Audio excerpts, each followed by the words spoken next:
Hey everybody, Lord Cindy here, and today we're doing something totally different on the channel, something I never thought I'd be doing, but now I have the opportunity to, and I'm really excited for this. So, for those of you who don't know, I'm huge, I'm into hockey so much, I am obsessed with it. My favorite team is the Edmonton Oilers, and they made it into the playoffs this year for the first time in 11 years. So I decided I'm going to give you guys my predictions on who's going to win the Stanley Cup.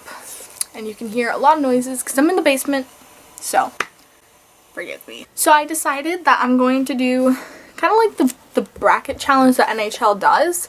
I ended up missing out on it. Because story time, quick one.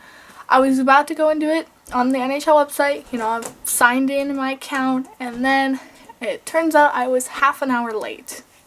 So I'm a little triggered about that. So I decided, hey, I have YouTube, let's do it there. So I wrote out all the teams, who they're playing in the first round. I'm going to be writing who's going to be in the second round, who wins that, goes on to the conference final, and then to the Stanley Cup final. And then I'll write in the cup who won. So, ooh, out of focus. Nice. Hey there.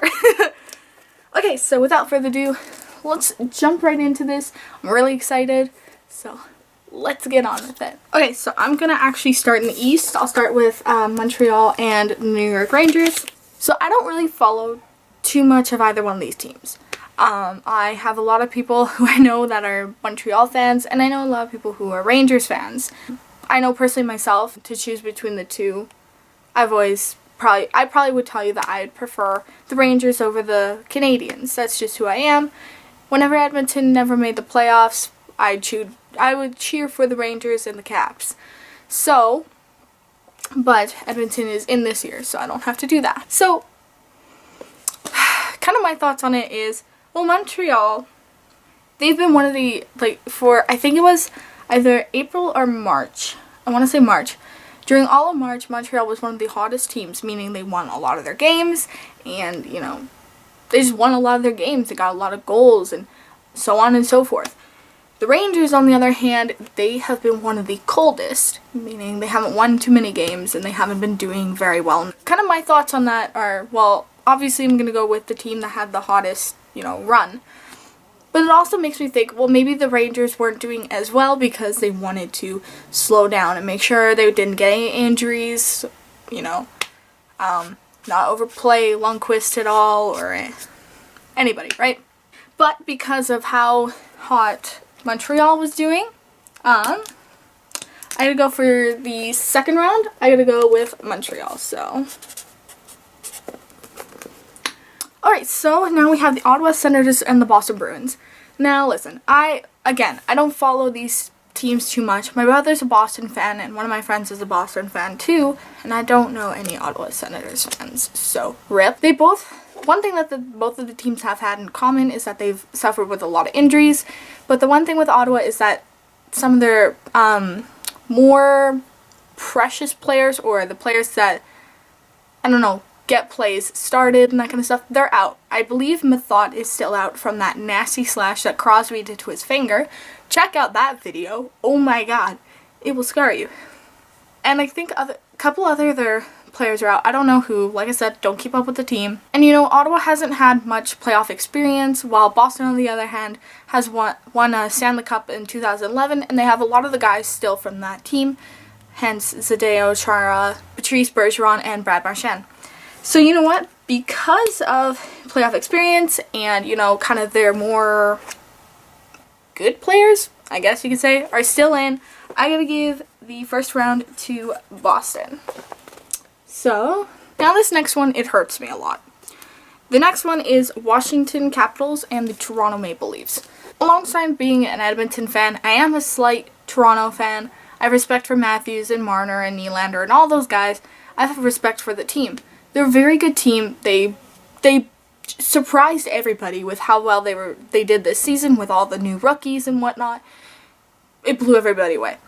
So, but of course they have to be paired up with the President's Trophy winners, the Washington Capitals. That only makes sense, am I right? Here's one thing that a lot of people seem to forget about Washington. They tend to choke in the playoffs. Last year they were favored to win the cup. Year before that they were favored to get the cup. And so on and so forth. As much as I want to say that a Canadian team is going to win this one, but I honestly have to give it to the Capitals because they're way better than they were last year, the year before that. This year, I think they have a legitimate chance of winning the cup. If you would ask me that years before, I would have said, oh no, like I hope they get the cup, you know, hashtag Stanley Cup for Ovechkin, right? But you know what? I legitimately think that they're going to win the cup or move on to the next round. We'll kind of see who's up next. So I'm going to put for round 2, the Washington Capitals. If I could write, that would be great. I fucked up. Can't have a video that goes smooth. Am I right? Now this next one is going to be a fucking bloodbath. And I think everybody can agree with me on this one. The Pittsburgh Penguins and the Columbus Blue Jackets. Oh my god, this one's going to be intense. I forgot to mention this already. All these teams have played their first games and and some of them are playing their second game tonight. This video probably won't be up until about everybody's done the second game. I don't know. As I'm going through, everybody has played their second game. So let's see. This is an interesting one because Pittsburgh is missing like Chris Letang and I believe a couple other players due to injury and whatnot.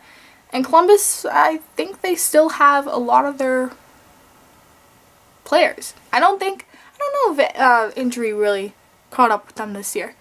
I know personally, like let's all be honest for a second. Nobody thought Columbus was gonna do good. Everybody thought Columbus was shit. They weren't gonna make the playoffs. That just doesn't happen. But this year they surprised everybody with either a 15 or 16 game win streak.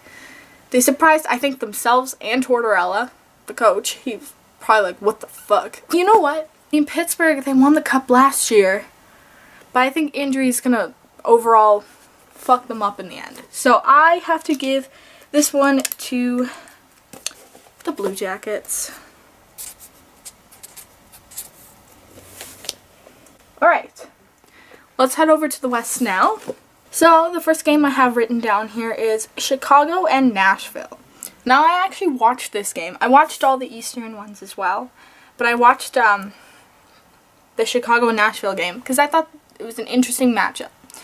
What I found, holy shit. Nashville wants to move on. You can see in the way they play and how they won that game yesterday. They shut out the Blackhawks.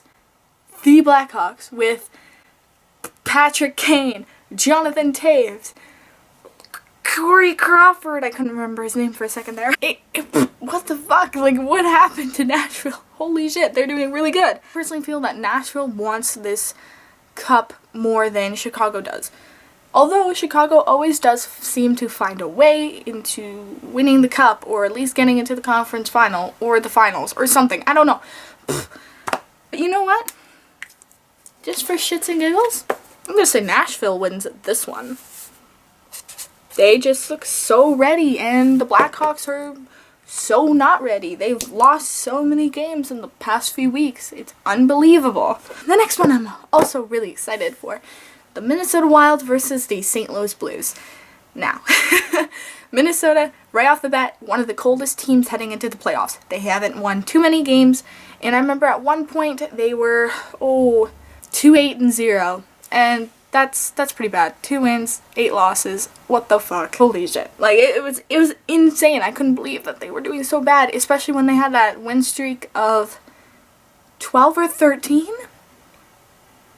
I don't know. Maybe I'm getting the teams mixed up. I don't. But St. Louis yesterday, or day before, they came out on the ice and they were flying. They happened to win that game against Minnesota, I believe in overtime. But you know, the way that Jake Allen is playing and Tarasenko and all the St. Louis Blues guys, I really gotta tip my hat to them and, you know, say that St. Louis is gonna win this one. They seem really, really prepared. Jake Allen, oh my god, he looked amazing. I watched that. Damn. The next one is the Anaheim Ducks versus the Calgary Flames. I hate both of these teams. So I really don't give a shit who wins. Although I would like Calgary to win this one. But you know, Calgary hasn't been doing the greatest. They had that 10-game win streak earlier on in the season. Well, actually, like, middle, heading near the end of the season. Something like that. But you know, they have like a freaking curse on them. They've lost 20, I think it's 25 games on Anaheim grounds, I guess. Like, they can't seem to win. And if I remember correctly, a couple years ago when Calgary was in the playoffs, they happened to lose to Anaheim, I think second round. So, I say with this one though, because Anaheim's just been really, really good all season. They've, for most of the season, they've maintained the first place in the Pacific Division, which that's unbelievable. I think between Anaheim and Calgary, I gotta give it to Anaheim, so... Oh god. And now, the one that's gonna be the most biased. The Edmonton Oilers and the San Jose Sharks. Okay, so I watched their first game, and one thing I noticed, I'm just gonna talk a little bit about the game and kind of, you know, how things went. Because it was a very interesting game. The first period, by far, Edmonton just totally dominated that. They got 2 goals, one of which was scored by Clefbaum, and the other one was scored by Lucic, which was a power play goal. However, the thing that kind of screwed them over in the end was they kept getting so many penalties. Like, oh my god, so many unnecessary penalties. And I think what ended up happening was after the first period, they thought to themselves, shit, we have the lead. There's 2 periods left. San Jose is a good team. They're going to come back and they're going to, you know, shoot and score on us. And oh my god, we got to be really in there. They got nervous. They weren't loose anymore. They tightened up. They're like, what the fuck do? We don't know how to hockey. Edmonton doesn't have any playoff experience. No guy on that team, well actually can't say no guy, but the veterans on their team, so like Jordan Eberle and Nuge, they don't have any playoff experience. They've never been in the playoffs.